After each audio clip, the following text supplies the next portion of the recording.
Perguntas. Uma tem a ver, obviamente, com a questão da criação desta unidade anti-raptos e outra é sobre a questão do esclarecimento que o Presidente da República deixou ficar sobre o terrorismo, que aponta começa em 2012.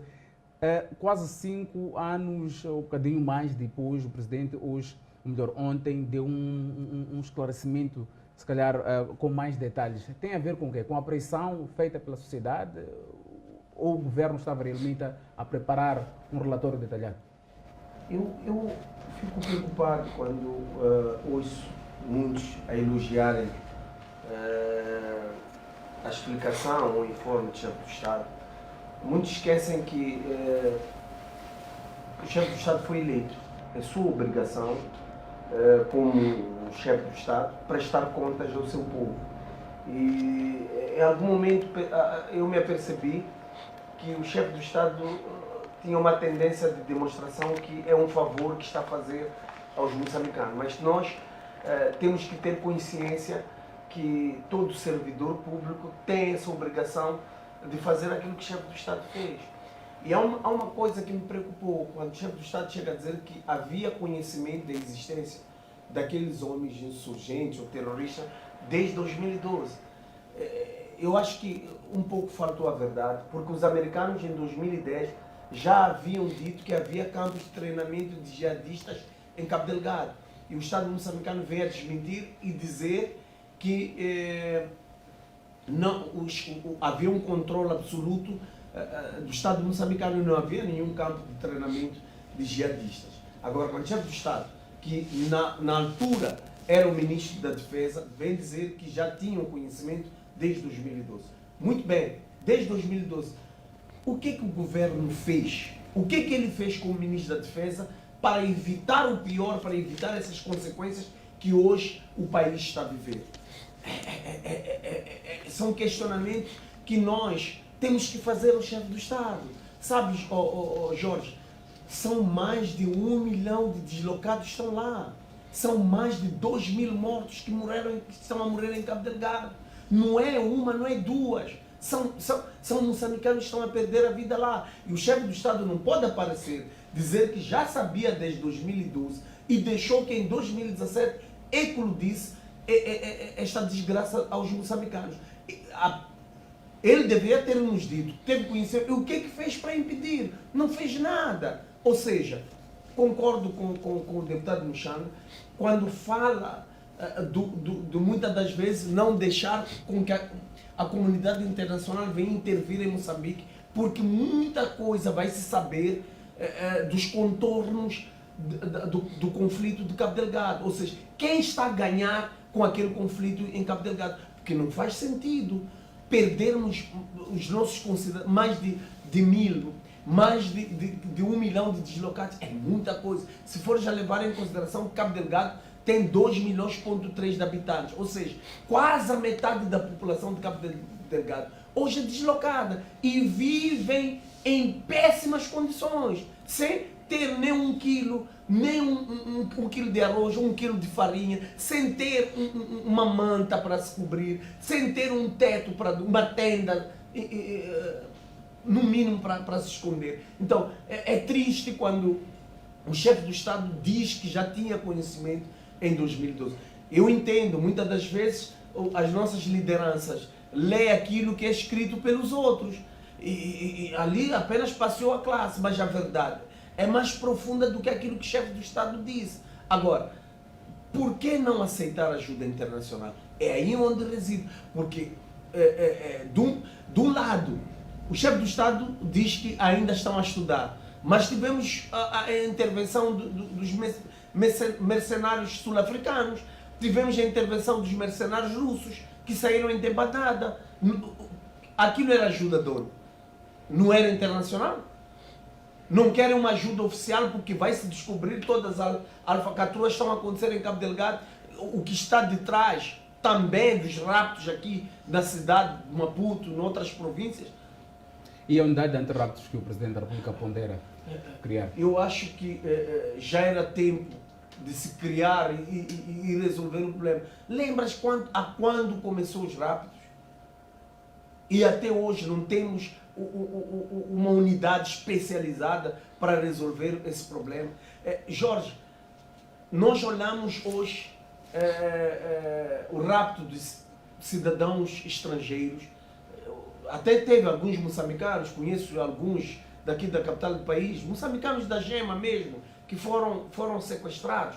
Mas as consequências são mais nevastas do que o problema daquele indiano, daquele paquistanês. Porque aquele da Beira, o último que foi sequestrado, que ainda não sabemos o que está a acontecer, são 700 trabalhadores que vão perder emprego. E cada moçambicano, em média, sustenta mais de 7 membros da sua família. Ou Obrigado. seja, é 700 vezes 7.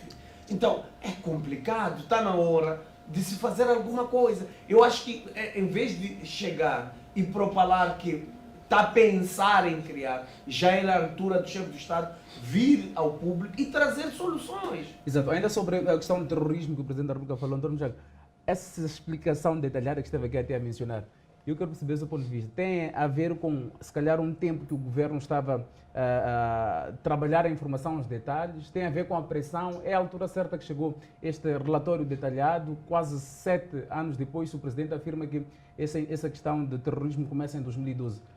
Sim, de 2012 até 2017 existiam os tais campos de treino, mas não havia ação. Dificilmente o povo poderia dar razão ao governo se tivesse ido fazer o ataque. Mas, a partir da altura em que aqueles senhores começaram a fazer ataques à Vila de Mocimboa da Praia, não precisávamos de esperar que eles destruíssem Mocimboa da Praia, destruíssem Kisanga, destruíssem Ibo, destruíssem Medumbi, agora estão para destruir Nangade, e Moeda escapou por sorte, própria Palma escapou por sorte. O próprio Presidente da República dizia que foram apanhados já irem para Funge, lá onde a aldeia dos trabalhadores da empresa de gás. Não precisávamos chegar a esse nível. Portanto, eu sou muito a favor daquele que reprime o crime, do que aquele que deixa o crime acontecer para depois esclarecer. Depois, as poucas contas que ele fez, nem parece que foi professor de matemática, nem parece que foi engenheiro. Quando diz que dos 16 raptos conseguimos esclarecer 3. Quer dizer, eu teria vergonha de dizer isso. Quer dizer, você em 16 valores tem 3 valores. Onde é que você para? Você está excluído, nem pode ir à sala de exame. Então, há qualquer coisa aqui que anda mal. Agora, este informe evolui em relação aos outros informes porque não havia esses detalhes. Aqui, pelo menos, houve uma partilha um pouco clara. De informação. Confirmou-se aquilo que já se dizia, porque o Che, em Cabo Delgado, já diziam. Esses nomes que o presidente hoje vem a dizer. Nós já apanhamos aí a andar com aqueles velhos cheios. Nós chamamos de atenção ao governo, cuidado com fulano, não quiseram vir. Sobre a questão do apoio internacional, o Presidente da República disse que é preciso estar atento sobre o risco de criar aqui uma salada de intervenções. Sim, porque eles tiveram uma experiência muito interessante. Foram buscar os bueres para ajudarem a desativar as bases da Arnam. Só que os bueres traziam aqui radares para descobrir os carros roubados. E foram descobrir que muitos carros estavam na cidade da Matola, estavam em Magude, estavam em Massinga, estavam em Mwine, em Nhambane. E voltaram para virem buscar esses carros. Aí começou a confusão entre as forças do governo e as forças sul-africanas. Por isso, a partir dessa experiência do governo pretender ficar com coisas roubadas, não legais, porque a maior parte dos seus altos dirigentes também já haviam se beneficiado disso, houve confusão. Então, eles querem ter a certeza de quem é que vai chegar aqui apenas atender uma questão. Só que hoje, por causa da tecnologia, isso não é possível. No dia que o paiol ardeu, enquanto o governo negava que era o paiol arder, o Google estava a indicar onde é que está a arder, o que é que está a acontecer e onde é que o último roquete caiu. O último roquete caiu aqui nos Correios. Esse roquete vinha diretamente para aqui, para a Assembleia, e todos nós estávamos aqui. Se não tivéssemos apanhado aqui, teria caído onde era o Parque da Assembleia. Se calhar aí teriam dito rapidamente a verdade. Mas não é isso que nós pretendemos. Nós temos o mínimo para comunicar ao povo. O presidente dos Estados Unidos, em exercício, tem problemas porque desprezou o coronavírus. Os americanos sabem que não havia capacidade de combater o coronavírus, mas ele não assumiu que vinha uma doença perigosa. O mesmo problema cometeu o presidente do Brasil. E hoje perdeu a eleição e está ali. Então, se calhar ele andava a esconder isto aqui, por querer renovar o mandato. E hoje já está a ver que, bom, o mandato já não vai renovar, por isso vale a pena dizer a verdade. Então, desculpa, vale a pena mais tarde do que nunca. Só que isto é mau porque morreram pessoas, há infraestruturas destruídas, há muita gente que caiu na desgraça.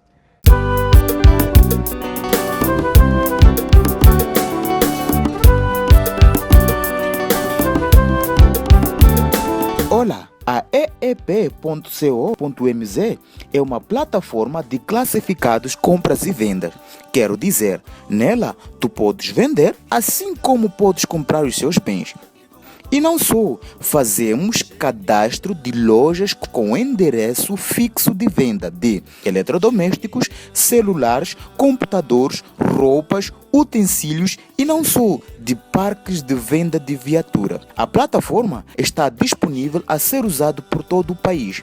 Ao baixar o aplicativo e fazer o login, o usuário ganha 300 meticais de bônus para anunciar e 5 meticais semanalmente. Mas atenção, esta promoção é válida por um tempo determinado. Acesse o link e não só, os contatos que já estão a passar no rodapé para ter acesso a essa loja virtual. eep.co.mz, a tua loja virtual. Genuína.